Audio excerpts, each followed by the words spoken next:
할렐루야. 사랑하는 대강의 가족 여러분, 오늘 하루도 하나님의 말씀과 동행하는 삶이 되길 소망합니다. 오늘 함께 나눌 하나님의 말씀은 히브리서 9장 7절에서 15절 말씀입니다.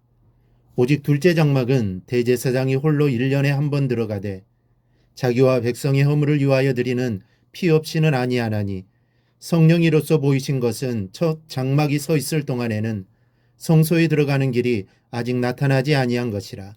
이 장막은 현재까지의 비유니 이에 따라 드리는 예물과 제사는 섬기는 자를 그 양심상 온전하게 할 수 없나니 이런 것은 먹고 마시는 것과 여러 가지 씻는 것과 함께 육체의 예법일 뿐이며 개혁할 때까지 맡겨둔 것이니라. 그리스도께서는 장래 좋은 일의 대제사장으로 오사 손으로 짓지 아니한 것 곧 이 창조에 속하지 아니한 더 크고 온전한 장막으로 말미암아 염소와 송아지의 피로 하지 아니하고 오직 자기의 피로 영원한 속죄를 이루사 단번에 성소에 들어가셨느니라.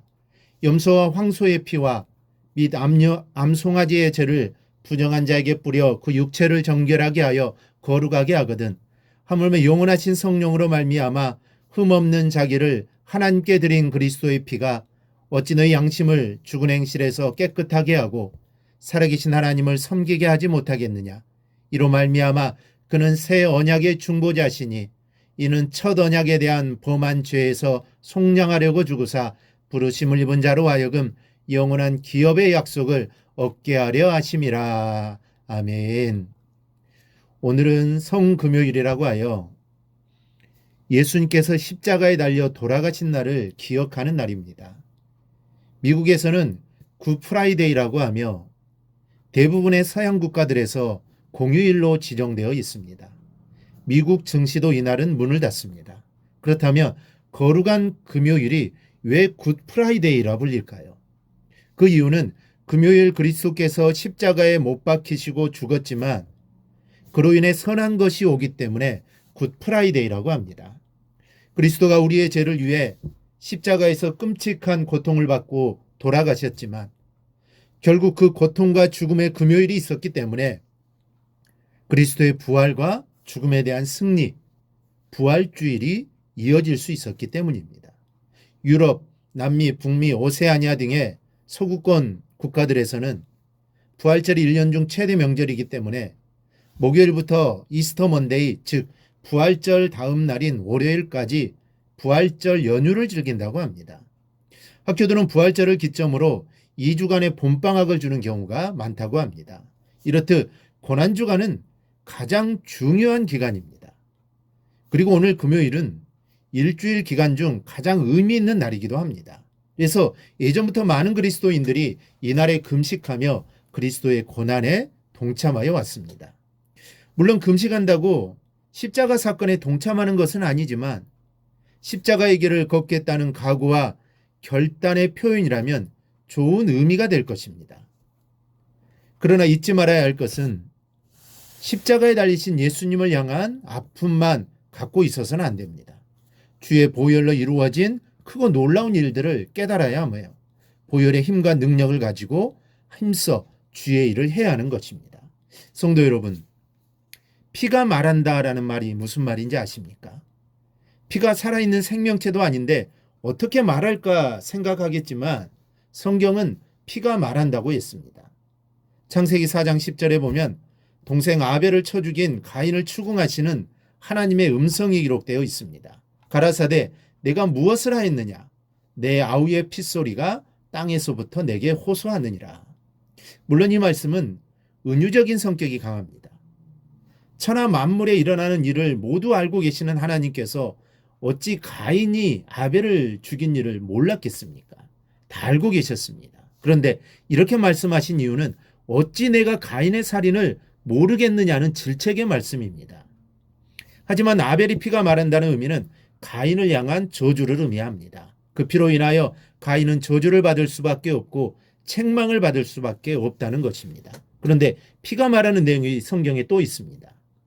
히브리서 12장 24절입니다. 새 언약의 중보이신 예수와 및 아벨의 피보다 더 낫게 말하는 뿌린 피니라. 여기서 말하는 피는 예수님이십니다. 예수님께서 흘리신 피가 마치 아벨이 하나님께 호소하듯 하나님께 말한 것입니다. 그렇다면 아벨의 피가 말하는 것처럼 예수님의 피가 말하는 것이 더 낫다라고 말씀한 이유가 무엇입니까? 그것은 저주와 축복의 차이입니다. 아벨의 피는 그를 죽인 가인을 저주하게 된 이유가 되었고, 예수님의 피는 그를 죽인 자를 비롯하여 온 인류의 죄를 속하시는 살리는 축복의 이유가 되었습니다. 저주를 낳게 한 피보다 생명을 주는 축복의 피가 더 낫다고 표현한 것은 당연한 것입니다. 예수님의 십자가에 뿌린 피는 본문 12절 말씀처럼 영원한 속죄를 이루셨습니다. 그렇다면 사람들은 왜 꼭 피를 흘리셔야만 했을까 하는 질문을 할 수 있을 겁니다. 굳이 처참한 십자가 체형을 통해 피를 흘리실 이유가 있을까? 그냥 하나님의 말씀으로 죄를 용서하시면 되는 일이 아닐까? 하지만 피 흘림이 없은즉 사함이 없느니라는 말씀처럼 피 흘림은 선택사항이 아닌 필수사항입니다. 죄는 하나님의 말씀으로 용서받을 수 있는 것이 아닙니다. 왜냐하면 하나님께서 그렇게 정하셨기 때문입니다. 스스로 정하신 것을 하나님께서 폐하실 수 없습니다. 그래서 구약 때부터 피를 통한 제사가 있었던 것입니다. 본문 7절에 보면 오직 둘째 장막은 대제사장이 홀로 1년에 한 번 들어가되 피 없이는 아니하나니 이 피는 자기와 백성이 허물을 위하여 드리는 것이니라는 말씀이 있습니다. 이 말씀은 온 백성이 지은 죄를 용서를 빌기 위해 1년에 단 한 번 대제사장이 지성소에 들어가는 것을 말합니다. 하나님은 매년 7월 10일을 속죄일로 정하시고 성회로 모이며 피의 속죄제를 드리라고 명령하셨습니다. 이때 백성들은 스스로 마음을 괴롭게 해야 했습니다. 그리고 대제사장은 피를 가지고 지성소에 들어가야 했습니다.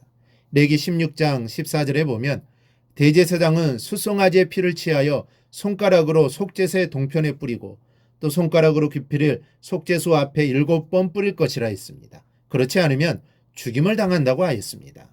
그 피는 대제사장 자신의 죽임을 막는 피였으며 동시에 온 백성들의 멸망을 막는 사제의 피였습니다. 하지만 이 피와 제사는 비유일 뿐 온전할 수가 없었습니다. 구약에서 드려진 피의 제사는 그림자일 뿐입니다. 진정한 피의 제사, 진정한 제사함의 제사는 예수님께서 대제사장이 되셔서 자신의 피로 하나님께 드린 제사뿐입니다. 예수님의 피로 이루어진 제사를 통해 하나님 백성들은 온전한 제사함을 받게 되고 매년 혹은 매주 매일 드리는 짐승의 피가 피로 없게 되었습니다. 로마서 5장 9절은 이렇게 증거합니다. 이제 우리가 그 피를 인하여 의롭다 하였음을 얻었은즉 더욱 그로 말미암아 진노하심에서 구원을 얻을 것이니 예수님께서 십자가에 흘리신 피는 애굽의 고센 땅에서 일어난 구원의 사건과 같습니다. 이스라엘 백성들의 출애굽을 막아선 애굽 왕과 신하들과 온 백성들 앞에서 하나님의 참 신되심을 증명하시기 위해 하나님은 10번째 재앙으로 각 가정의 장자를 죽이기로 작정하셨습니다. 그러나 애굽에 있는 사람부터 개에 이르기까지 모든 장자를 죽이실 때 오직 고센 지역에 살았던 이스라엘 가정의 장자들은 살려주셨습니다. 무엇이 그 가정을 살리고 장자를 살렸습니까? 하나님 명령을 따라 양의 피를 진문 좌우 설주와 임방에 발랐을 때 하나님의 천사가 그 피를 지고 보고 집을 넘어간 것입니다. 예수님의 피 역시 마찬가지입니다. 모든 인류가 애굽의 장자와 같이 죽임을 당하여야 하지만 하나님 말씀에 순종하여 그 아들 예수 그리스도를 믿는 자는 죽음을 당하지 않습니다. 하나님께서 예수님의 피를 보시고 그 죄를 용서해 주시기 때문입니다. 양의 피는 고센 지역에 사는 그 당신의 장자들만 살렸지만 예수님의 피는 예수를 믿는 모든 세대의 사람들을 살립니다. 이 얼마나 복된 소식입니까? 이 얼마나 기쁜 일입니까? 그렇다면 이러한 기쁜 소식을 알고 있고 이러한 은혜를 받은 우리는 어떻게 살아야겠습니까? 여러분, 기쁜 일이 있고 즐거운 일이 있을 때 어떻게 하십니까? 당연히 알리고 자랑하고 싶어집니다.